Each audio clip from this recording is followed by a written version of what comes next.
Hey guys, Sean from Living Seeds, your seed guru. Today we're talking about worm farms. I'm going to give you some tips about how we do worm farms on Living Seeds Farm and what we think is the best way to go about having a high yielding, low maintenance worm farm. So basically we're looking to give you the shortest path to success with worm farms. So the cool thing about a worm farm is that you want to see masses of worms in a worm farm. This worm farm over here, we've got some garden huckleberry. My wife made some huckleberry cordial. There's all sorts of leaves and things. But if we open up the worm farm and we look inside the worm farm, what you want to see is just masses and masses of earthworms. Isn't that stunning? The shortest path to success with a worm farm is volume. And I'm going to go into a little bit about that shortly. On Living Seeds Farm, we've got worm farms that are running at a scale of about 50, 60 cubic meters. We've got worm farms that are in keyhole gardens. We've got worm farms that are in baths like this. And the one thing that we found is that the larger the volume of your worm farm, the more success you have.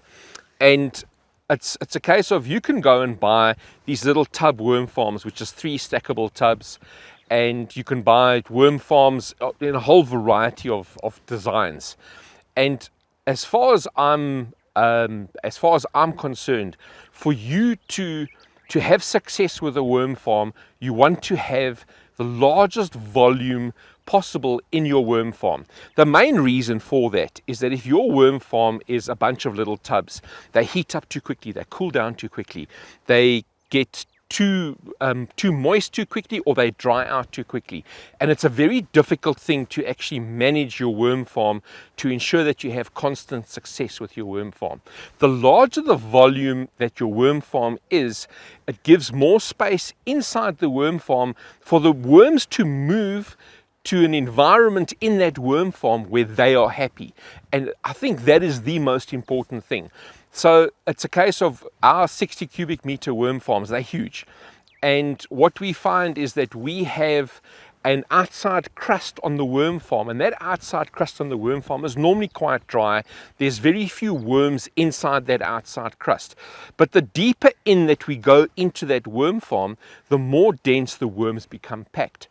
And if moisture changes, the moisture doesn't change at the same rate in that entire worm farm. It fluctuates. So what happens is the worms are able to move to zones that are of the right moisture content for them, or if it overheats or cools down, the worms are actually able to move. When they're trapped inside one of these small little boxes, what happens is if the worms are uncomfortable, they tend to climb out of that worm farm. And many people on forums and when we talk about worm farms, people saying my worms are climbing out. Why are my worms climbing out? The worms are climbing out because they're not happy, and it could be because what's inside there is not to their liking. It's too moist, it's too dry, it's too hot, or it's too cold. And those are problems that the worms don't like, and that reduces the effectivity, the efficacy of your worm farm. A worm farm like this is a worm farm that we've taken a bath and we've converted the bath into a worm farm. And it's a very simple design. It's an old bath. We've put some wood around it to make it look nice, like a garden bench. And what we've done is where the drain hole is, we've taken a piece of mesh, we've siliconed the piece of mesh around the drain hole. That prevents large chunks of organic debris washing into your worm effluent. And there's a drain. There used to be a tap over here. We've just taken the tap off, and we have this container now.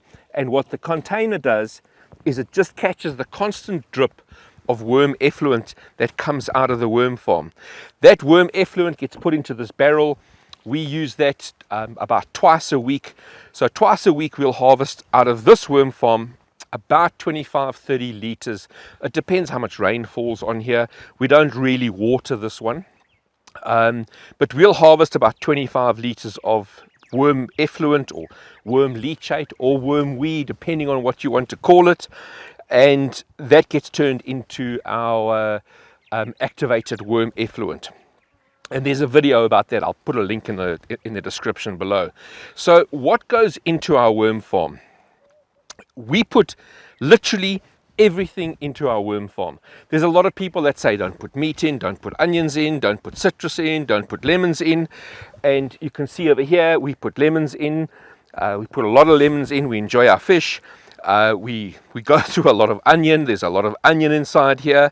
Literally everything goes into this worm farm, and we find that the larger the volume that the worm farm is, the more the earthworms can handle what are considered distasteful additives for a worm farm. And basically that's it, guys. It's literally it's very simple. Everything goes inside here. The worms turn it into vermicasts. We harvest the leachate out of the worm farm, and life is fantastic. Guys, when talking about worm farms, volume literally is the shortest path to success. If you have any questions, please leave them in the comments below. On your left over here, you can subscribe to our channel. On the right, we have a whole host of videos for you to enjoy.